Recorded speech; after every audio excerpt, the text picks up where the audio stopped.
Hi friends, welcome to YouTube channel BKT class पे आपका स्वागत है। आज हम लोग आए हैं क्लास 10 का जो हम लोगों का हिंदी विषय का हम लोगों का पेपर है उसको सॉल्व करेंगे। और ये अर्धवार्षिक का है, इसी के आधार पे हम लोगों का वार्षिक प्री बोर्ड जो बोर्ड का जो मेन पेपर हो उसी पैटर्न पे हम लोगों का आता है। हाफ ईयरली हो वो या फिर हो प्री बोर्ड, ये दोनों के लिए बहुत ही महत्वपूर्ण है। अगर आप सन 2025 में भी देख रहे हैं तो भी आप बहुत इंपॉर्टेंट है ये आपके लिए, ठीक है। जो आपका हाफ ईयरली में यहाँ से क्वेश्चन आपको 100% देखने को मिलेंगे, ठीक है। चलिए इसको स्टार्ट करते हैं। इसमें आप लोग जानते हैं खंड आ होगा जिसमें आपके 20 MCQ होंगे। इसमें पहला क्वेश्चन है हम लोगों का, रीतिकाल के प्रतिनिधि कवि नहीं है इसमें पूछा है। तो घनानंद, बिहारी, केशवदास। तो आप इसमें से कहेंगे भैया ये तीनों जो है हम लोगों के, ये तो हम लोगों के रीतिकाल से संबंधित हैं, लेकिन जो हमारे जयशंकर प्रसाद जी हैं ये उससे संबंधित नहीं है, ये छायावादी कवि है, ठीक है। चलिए इसके आगे वाला क्वेश्चन देखते हैं। दूसरा, रामचंद्रिका के लेखक है। रामचंद्रिका के लेखक कौन है?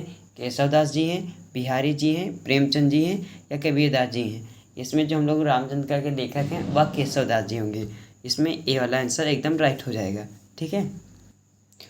अब हम लोगों का दूसरा क्वेश्चन है, सूरज का सातवां घोड़ा किसकी रचना है? सूरज का सातवां घोड़ा महादेवी वर्मा जी की होगी, राजेंद्र प्रसाद जी की होगी या धर्मवीर भारती जी की होगी या अज्ञे जी की होगी। हम लोगों जो सूरज है हम लोगों का सूरज का सातवां घोड़ा वह हम लोगों का धर्मवीर भारती जी का हो जाएगा, भी आपका राइट आंसर हो जाएगा।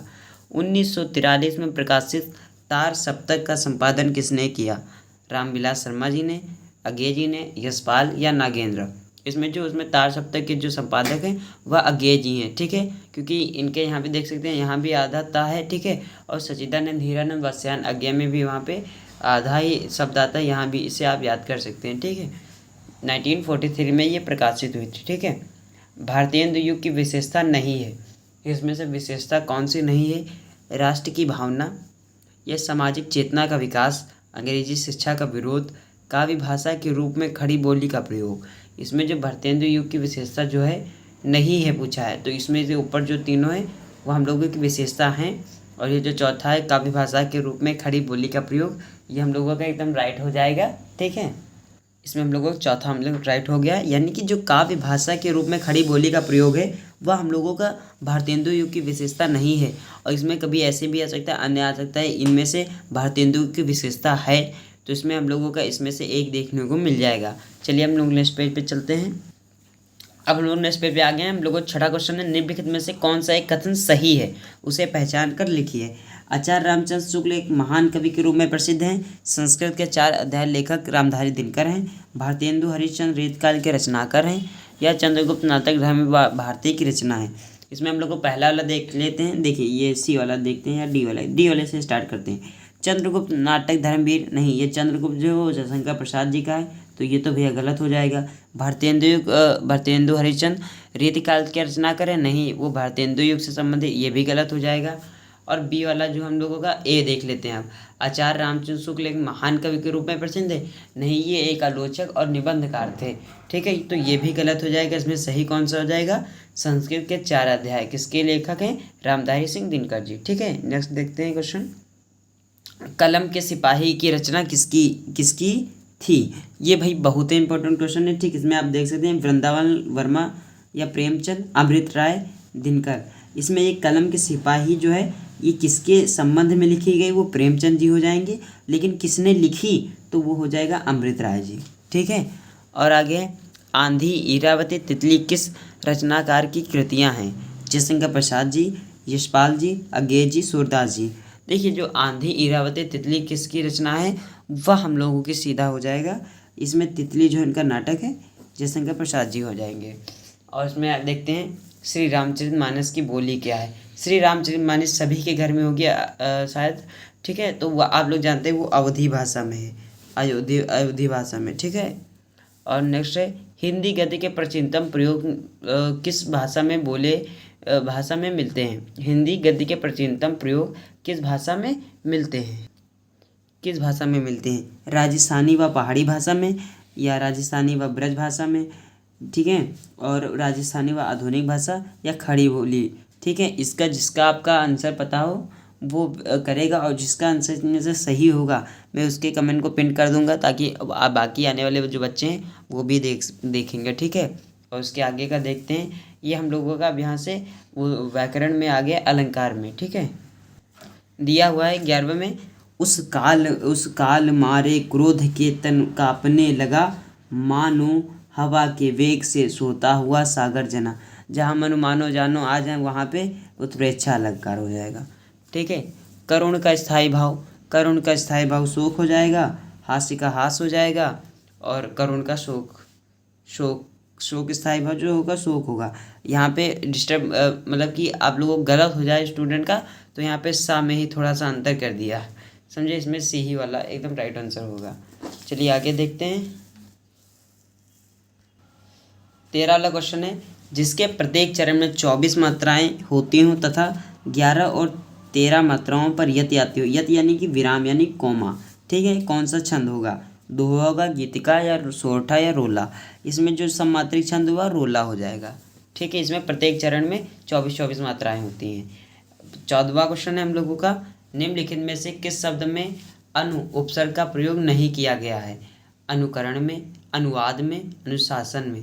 इसमें अगर अनु हटा दें, ठीक है, इसमें से अगर अनुकरण में हम लोग अगर अनु हटा दें, अनुशासन में अगर, तो यहाँ पे शासन ये एक शब्द बन रहा है हम लोगों का, करण भी एक शब्द बन रहा है। अगर इसमें से अनु हटा दे तो वाद विवाद एक शब्द हो गया, ये भी वाद बनना है।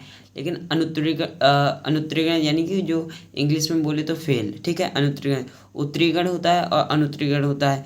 इसमें जो अगर ये हटा देंगे यहाँ पे अन आएगा, अन प्लस उत्तीर्ण। ठीक है, यहाँ पे ये बनेगा, तो यानी हम लोग को डी एकदम राइट हो जाएगा। और आगे चंद्रशेखर में उपयुक्त समास है चंद्रशेखर। इसमें द्विगु समाज या द्वंद्व समाज या बहुब्रीहि या अविभाव। चंद्रशेखर यानी जिसके शेखर चंद्र और शेखर अर्थात शिव जी, यानी यहाँ पे तीसरे पद की प्रधानता है, यानी बहुव्रीहि समास हो जाएगा। ठीक है, बादल का पर्यायवाची शब्द नहीं है। अब इसमें भैया अभी बहुत लोग देखते हैं जो बादल देखा नीरद लगा दिया, ऐसा नहीं करना है। उसमें नहीं तो गौर से देख लीजिएगा, क्योंकि यहाँ पे आपके जो कॉन्फिडेंस लेवल होता है उसमें थोड़ा रुकाव करने के लिए, सोचने के लिए टीचर नहीं कभी कभी दे देते। ठीक है, तो इसमें देखें, पहला है नीरद, अम्बुद, जलज, जलद। जलद है, अम्बुद है, नीरद, लेकिन जलद जो है वो कमल का हो जाएगा, कमल का हो जाएगा, तो भैया ये सही भी हो जाएगा। ठीक है, आगे का है 17 का, तेषाम शब्द में वचन और विभक्ति है। षष्ठी विभक्ति बहुवचन होगा, सप्तमी विभक्ति बहुवचन होगा, प्रथमा विभक्ति एक वचन होगा, तृतीया विभक्ति द्विवचन होगा। इसमें जो तेषाम है हम लोगों का, तेषाम का हम लोगों का एकदम सही हो जाएगा, ये षष्ठी विभक्ति बहुवचन होगा। ठीक है, रचना के आधार पर वाक्य के भेद होते हैं। रचना के आधार पर कितने होते हैं, रचना के आधार पर 2 होंगे, 8 होंगे, 3 होंगे या 4 होंगे। रचना के आधार पर हम लोगों के भेद 3 होते हैं। ठीक है, 3 होते हैं। घबराहट में प्रत्यय है, प्रत्यय देखिए पीछे जुड़ता है और उपसर्ग आगे जुड़ता है। ठीक है, घबरधन आहट, आहट यानी आहट एकदम राइट हो जाएगा, सी वाला। एक एक शब्द में संधि है, गुण संधि, दीर्घ संधि, आयाद संधि या यड़ संधि। हम लोगों का एक एक में जो है हम लोगों का वह वृद्धि संधि हो जाएगा। ठीक है, इसी के साथ हम लोगों का खंड बा स्टार्ट हो जाएगा, वर्णात्मक प्रश्न। इसमें 6 नंबर के आपकी जो हम लोगों का गद्यांश आएगा, इसमें से 2 दिए होंगे, एक करना रहेगा, जिसमें से आपका मित्रता पाठ से, विश्वासपात में से एक जीवन क्या हो, ये अंडरलाइन है, इसका क्या अर्थ है उसको लिखना रहेगा। अब इसका पूरा नहीं करना है, केवल जितने पर रेखांकित हो गया यानी जितने पर नीचे लाइन होगी केवल उतना ही लिखना होगा। उसके अलावा लिखेंगे तो आप अपना टाइम वेस्ट करेंगे, उसको मत लिखिएगा। जैसे इसमें से इतना आज विज्ञान से लेकर के हितकर नहीं होते यहाँ तक है, तो आपको यहाँ तक लिखना होगा इसका। ठीक है, और इसके जो प्रश्न होते हैं वो आगे। ठीक है, इसी तरीके से पद्यांश में इसी तरीके से हम लोगों को पद्यांश को देखने को मिलता है। यह भी 6 नंबर का आता है। ठीक है, मोर पका सिर ऊपर रखिए, गुंजमाल गरे पहरूंगी। ठीक है, इसी प्रकार से, या मुरलीधर की अधरा नधरी अधरा नधर होंगी। ठीक है, केवल जितना अंडरलाइन है उतने का ही आपको लिखना है, पूरे का नहीं लिखेंगे। ठीक है, इसमें आप गद्यांश से हो जाएगा और काव्यांश की व्याख्या हम लोग लिख लेंगे। ठीक है, इसमें उपयोग काव्यांश की व्याख्या कर देंगे, जिसके नीचे केवल अंडरलाइन होगी। फिर वो रेखांकन अंत में कौन सा अलंकार है, या मुरलीधर, मुरलीधर की मामा यहाँ पे मिला है, अधरा धरी ना अधरा आ मिल रहा है, और यहाँ पे मामा यानी अनुप्रास अलंकार, एक शब्द की बार बार आवृत्ति हो रही है। ठीक है, इसी प्रकार से हम लोगों को दूसरा देखने को मिल जाएगा। और इसके आगे देखते हैं क्या प्रश्न पत्र है हम लोगों के। चलिए इसी प्रकार से हम लोग को 22 वाला क्वेश्चन मिल जाएगा। इसमें संस्कृत से करने रहेंगे, ठीक है। इसमें 5 हम लोगों का 5 नंबर का आता है, ठीक है। तो 5 नंबर में इसमें क्या करना पड़ता है, इसका हिंदी अनुवाद और उसका संदर्भ लिखना पड़ता है, जिसमें संदर्भ आपका 3 नंबर का और इसका अनुवाद 2 नंबर का आपका आ जाएगा, ठीक है। इसी प्रकार से इसमें खा भी देखने को मिलता है, ठीक है। इसके आगे बढ़ते हैं हम लोग। जय सुभाष का काव्यखंड, देखिए हम लोग लखनऊ से हैं तो हम लोगों के यहाँ जय सुभाष का 3 उसमें उसका चरित्र चित्रण और द्वितीय सर्ग का सारांश आता है, ठीक है। इसमें हम लोगों का 3 नंबर का ही आएगा आप लोगों के। अगर आप दूसरे डिस्ट्रिक्ट से बिलोंग करते हैं, ठीक है, तो वहाँ पे कहीं कहीं अलग अलग होता है, जो आपके बुक में दिया होगा आप वहाँ से देख सकते हैं, ठीक है। और इसमें से किसी लेखों में से किसी एक लेखक जीवन परिचय देते हुए उनकी प्रमुख रचनाएं, जो उनकी प्रमुख रचनाएं उनको लिखना पड़ेगा, ठीक है। आचार्य रामचंद्र शुक्ल हो गए, डॉक्टर राजेंद्र प्रसाद जी हो गए और जयशंकर प्रसाद। इसमें से तो ये बहुत इंपॉर्टेंट है भैया, ये तो 14 से लगा कर सन 2024 तक लगातार क्वेश्चन आ रहे हैं, ठीक है। और इसमें से देख लें खा वाले में इसी प्रकार से उसमें गद्यांश था, इसमें पद्यांश, इसमें से अलग अलग प्रकार से अलग अलग क्वेश्चन देते हैं, ठीक है। चलिए इसमें गोस्वामी तुलसीदास और सूरदास और सुमित्रानंद पंत, और इसमें सूरदास जी बहुत इंपॉर्टेंट है। सूरदास तो बहुत ही इंपॉर्टेंट है, इसको आप रट लीजिएगा, ये आपके बोर्ड के साथ प्री बोर्ड सभी के लिए इंपॉर्टेंट, ठीक है। अपने पाठ्य पुस्तक से संस्कृत में कंठस्थ किया हुआ एक श्लोक, जो ऐसा नहीं है कि भैया जो आया हो उसी को लिख दीजिए, ऐसा नहीं है, जो ऐसा क्वेश्चन लिखिए जो आपके उसमें ना आया हो, ठीक है। देखिए जैसे एक यहाँ पे आप लोगों ने देखा ये वाराणसी पाठ का है, ठीक है। और उसके बाद ये एकदम नया क्वेश्चन जो हम लोगों का यहाँ पे संस्कृत श्लोक, जो ऐसा जो वहाँ पे ना आया हो, एकदम न्यू क्वेश्चन हो, ठीक है। अपने मोहल्ले में समुचित सफाई हो तो नगर निगम के स्वास्थ्य अधिकारी को पद लिखिए। अपने मोहल्ले के लिए जो एक समुचित कर्मचारी होंगे आपके अधिशासी अभियंता, उनके लिए पत्र, या अपने भाई के विवाह में सम्मिलित होने के लिए अपने मित्र या पत्र को जो अपने भाई के लिए मित्र को आमंत्रित करने के लिए पत्र, ठीक है।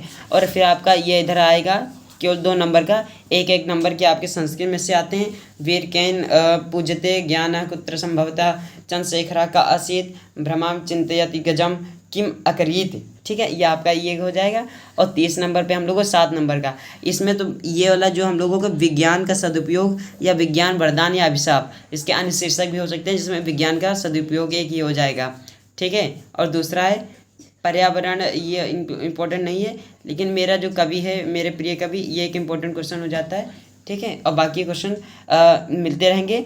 चलिए हम लोगों को आज की क्लास यहीं पे ख़त्म करते हैं। बाकी अगर आपको हमारी वीडियो पसंद आए तो हमारे चैनल को सब्सक्राइब कर लीजिएगा। मिलते हैं नेक्स्ट वीडियो में, तब तक के लिए जय हिंद जय भारत।